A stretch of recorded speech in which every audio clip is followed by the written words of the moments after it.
আসসালামু আলাইকুম। প্রাথমিক সহকারী শিক্ষক নিয়োগ পরীক্ষায় এবার এসেছে অনেক পরিবর্তন।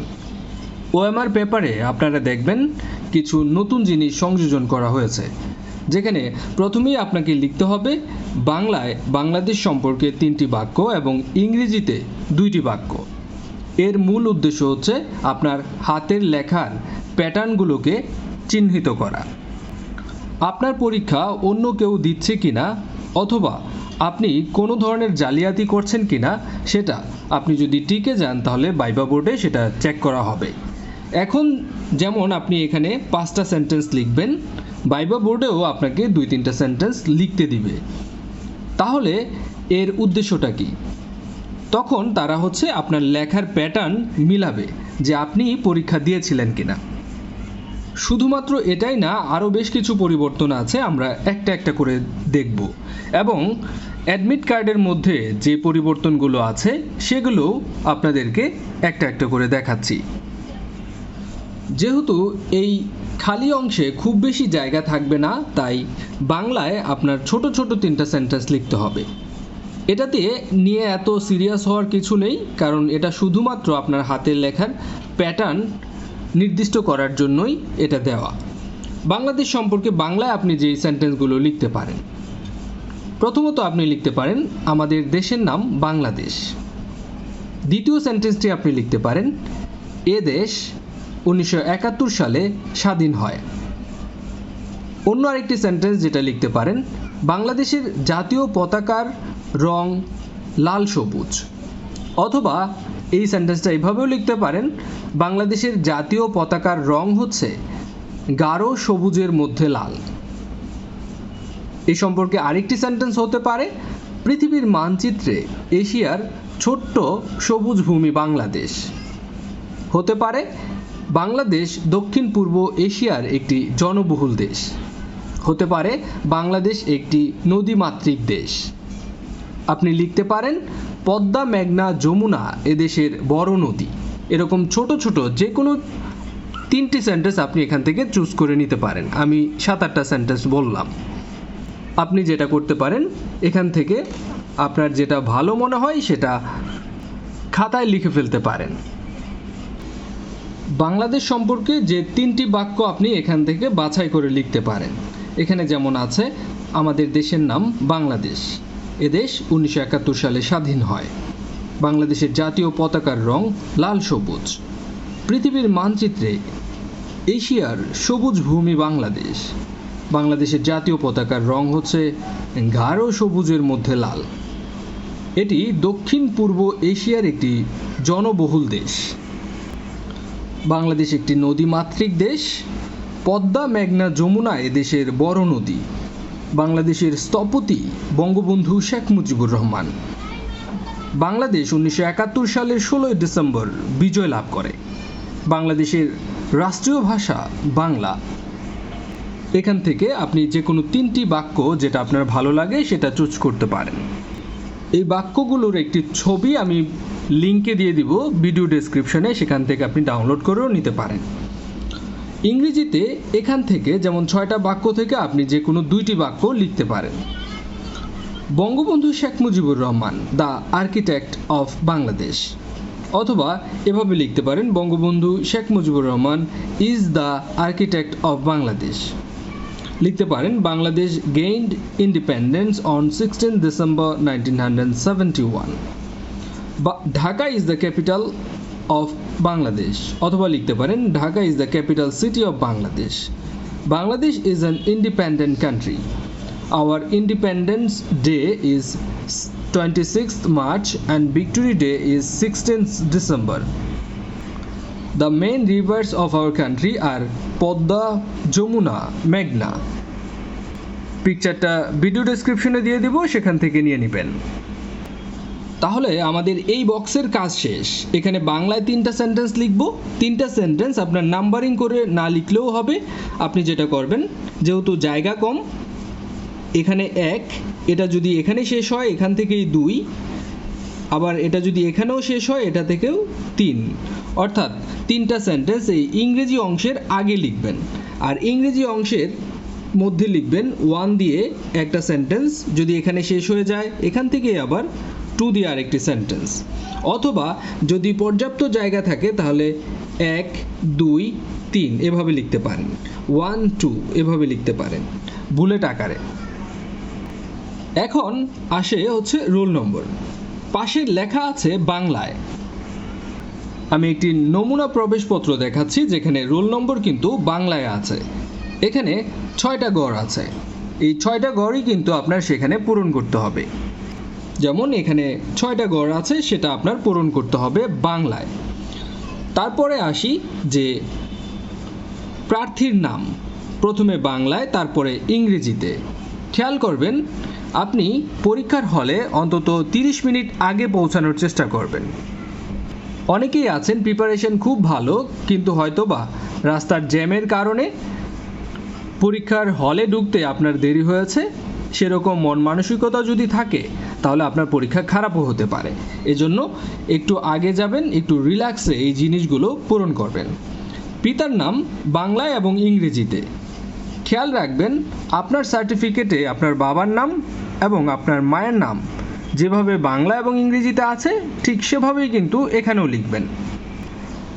এখানে আপনারা যে ইনফরমেশনগুলো দিয়েছেন ঠিক সেই ইনফরমেশনগুলোই যাতে থাকে। তারপরে জেলার নাম। জেলার নামের ক্ষেত্রে কিন্তু বাংলা অথবা ইংরেজি কোনোটাই নেই, সেই ক্ষেত্রে আপনি বাংলায় পূরণ করবেন। প্রার্থীর স্বাক্ষর, এই স্বাক্ষরটি আপনি আপনার প্রবেশপত্রে যে স্বাক্ষর দিয়েছেন সেটা অবশ্যই ফিল আপ করবেন, অর্থাৎ ঠিক সেই স্বাক্ষরটি আপনাকে দিতে হবে। এখানে দেখেন কক্ষ পরিদর্শকের স্বাক্ষর, অর্থাৎ ইনভিজিলেটর যারা আছেন তারা এখানে সিগনেচার করে থাকেন এবং তার পাশে হচ্ছে তারিখ লিখেন। আপনি যেটা করতে পারেন, আপনি আপনার তারিখটা লিখে ফেলতে পারেন। তারিখটা লিখলে কি হবে, স্যারের হয়তো বা 2-3 সেকেন্ড সময় বাঁচবে, সেক্ষেত্রে আপনার সময়ও বেঁচে যাবে। আচ্ছা, এখন আসি আরেকটি নতুন অপশন, যেখানে পুরুষ নাকি মহিলা সেটা ফিল আপ করতে হবে। অবশ্যই আপনি যেটা করবেন, এই OMR এই ঘরটা খুব সুন্দর করে ফিল আপ করবেন। অনেকেই আছে OMR এর হয়তো বা এভাবে এভাবে এভাবে ফিল আপ করেন। এটার সঠিক নিয়মটা হচ্ছে আপনাকে সাথে রাখতে হবে একটি রানিং কলম, যে কলমটা দিয়ে আপনি আগেও লিখেছেন এবং সেটাতে গাঢ় কালি থাকে। এখানে একটা সেট কোডের ঘর আছে। কিভাবে OMR এর ঘরগুলো ফিল আপ করা সহজভাবে করা যায় সেটা আমি দেখাচ্ছি। এই সেট কোডটা আপনি কোথায় পাবেন, এটা কিন্তু অবশ্যই লিখতে হবে, নয়তোবা আপনার OMR পেপারটাই বাতিল হয়ে যাবে। খেয়াল করে দেখেন আপনার প্রবেশপত্রে এখানে একটা সেট কোড রয়েছে। এখানে যেমন যমুনা সেট কোড, আপনার প্রবেশপত্রে যদি যমুনা থাকে তাহলে অবশ্যই OMR পেপারেও যমুনা সেট কোড আপনার পূরণ করতে হবে এবং খেয়াল করে স্যারদের কাছ থেকে যমুনা সেট কোডের প্রশ্নই কিন্তু নিতে হবে। যেহেতু যমুনা, তাহলে আমরা কি করব, যমুনাটা ফিল আপ করবো। আর OMR এর এই ঘরগুলো ফিল আপ করার জন্য আপনার যে সার্কেলটা আছে সার্কেলের সাইড থেকে প্রথমে শেষ করে তারপরে আপনি এভাবে ফিল আপ করে ফেলবেন। প্রথমে কি করবেন, প্রথমে হচ্ছে যে সার্কেলটা আছে সার্কেলটা করলে আপনি খুব সহজেই খুব সুন্দর করে সেই ঘরগুলো ফিল আপ করতে পারবেন। এখন আসি প্রবেশপত্রের মধ্যে যে ইনস্ট্রাকশনগুলো রয়েছে। যদি আপনার সুযোগ থাকে তাহলে অবশ্যই প্রবেশপত্রটা রঙিন প্রিন্ট দিবেন। অনেক পরীক্ষার্থী আছেন যাদের হয়তোবা এই যে সিগনেচার এডিট করার সময় এমনভাবে এডিট করেছেন অথবা এমনভাবে রেজুলেশন কমিয়েছিলেন যে সিগনেচারটা খুব বেশি ভালোভাবে দেখা যাচ্ছে না। সেই ক্ষেত্রে রঙিন হলে একটু স্পষ্ট দেখা যাবে।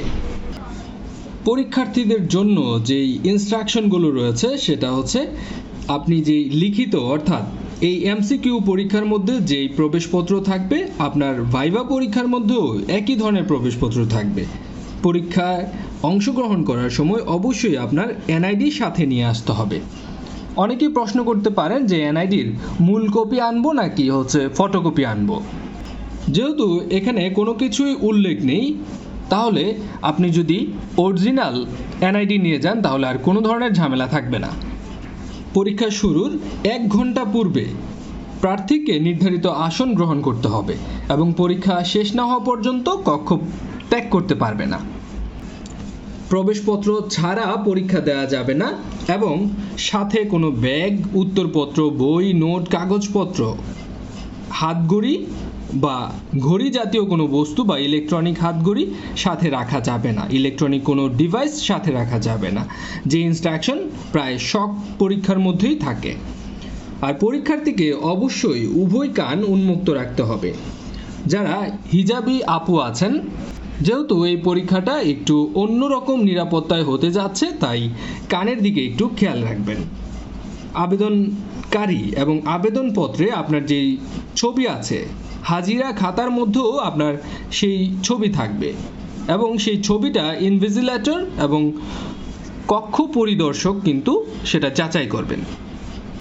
আপনার এনআইডিতে এবং ওএমআরে যেই সিগনেচার সেটাও মিলানো হবে।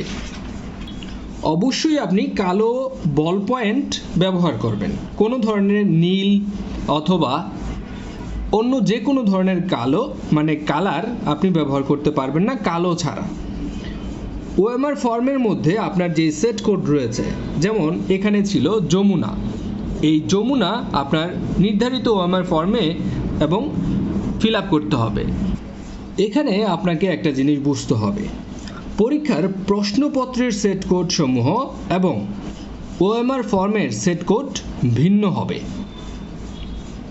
আর পরীক্ষার্থীর ওএমআর সেট কোড এর বিপরীতে সে কোন কোডের প্রশ্ন পাবে পরীক্ষা শুরু হওয়ার 5 মিনিট আগে ইনভিজিলেটর জানিয়ে দেবে। এটা খুবই একটা ট্রিকি জিনিস এবং এই জিনিসটা আপনাদের মাথায় রাখতে হবে।